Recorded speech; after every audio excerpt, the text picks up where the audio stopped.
Good day everyone. It is nice to see you again. Welcome to our Any Learning, as our learning community.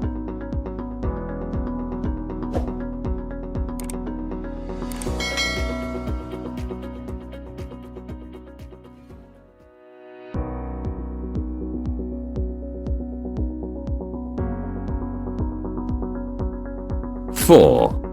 Prevent infection. Practice asepsis. Hand washing is the most important practice to prevent spread of microorganisms. Implement reverse or protective isolation. Administer tetanus immunization. There is high risk for tetanus infection in burns. If history of tetanus immunization cannot be obtained, or the client had not received booster dose for the last 5 years, administer immune globulin. Irrigate affected area with normal saline solution. 5. Maintain adequate nutrition. Do not give oral fluids for the first 48 hours. To prevent paralytic ileus, gastric and water intoxication. SNS stimulation causes decreased gastric motility that results to gastric dilatation. Causes decreased peristalsis that result to paralytic ileus.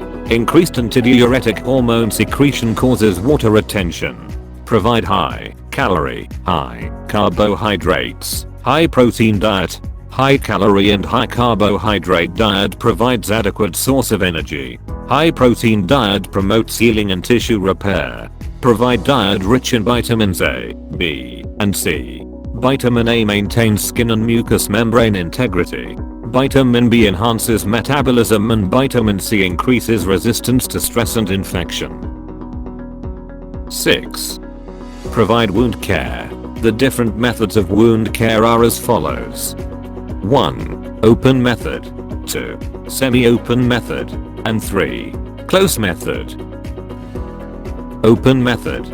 After application of the topical antibiotic, the area is left exposed. This is applicable in extensive body burns. Semi-open method. The wound is covered with thin layer of sterile gauze after application of topical antibiotic. Close method. The wound is covered with thick layer of sterile gauze, or with occlusive dressings after application of topical antibiotic. No two burn surfaces should be allowed to touch. Touching can promote webbing of digits, contractures and poor cosmetic outcome.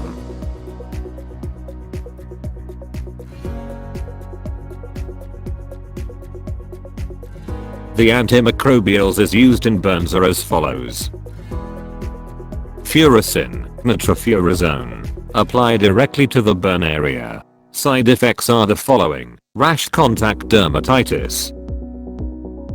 Sulfamylin, mafenide acetate. Apply directly to the burn area. Administer an analgesic prior to application of the medication. It causes local pain. The medication may cause metabolic acidosis, usually manifested by hyperventilation. Other side effects may include rash, bone marrow depression, and hemolytic anemia.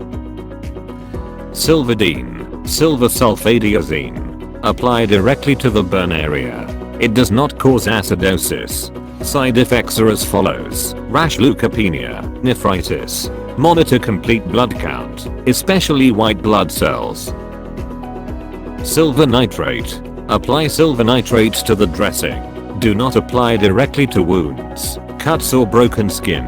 It stains anything with which it comes in contact. Discoloration is not usually permanent.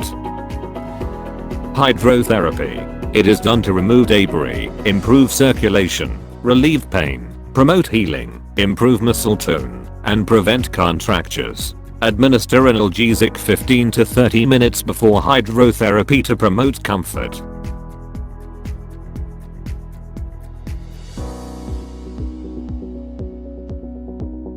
Debridement. It is done to remove necrotic tissues from the area of burns. It may be surgical or mechanical debridement. Mechanical debridement is done by wet to dry dressings.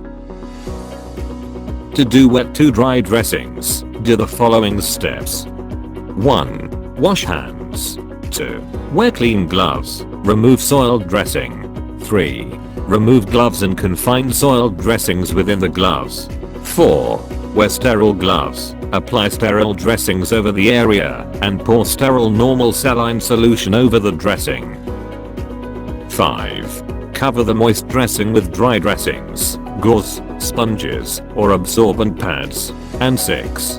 Change the dressing as it becomes dry, or just before, to remove the debris. As drying occurs, wound debris and necrotic tissues are absorbed into the gauze dressing by capillary action.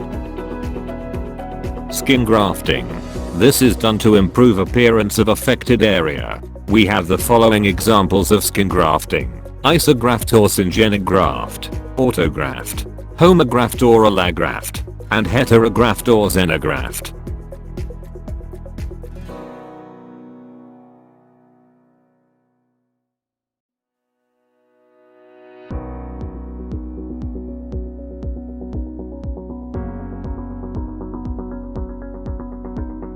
Isograft or syngeneic graft.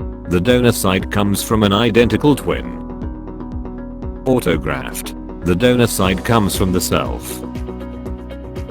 Homograft or allograft. The donor side comes from another human being. Heterograft or xenograft. The donor side comes from an animal.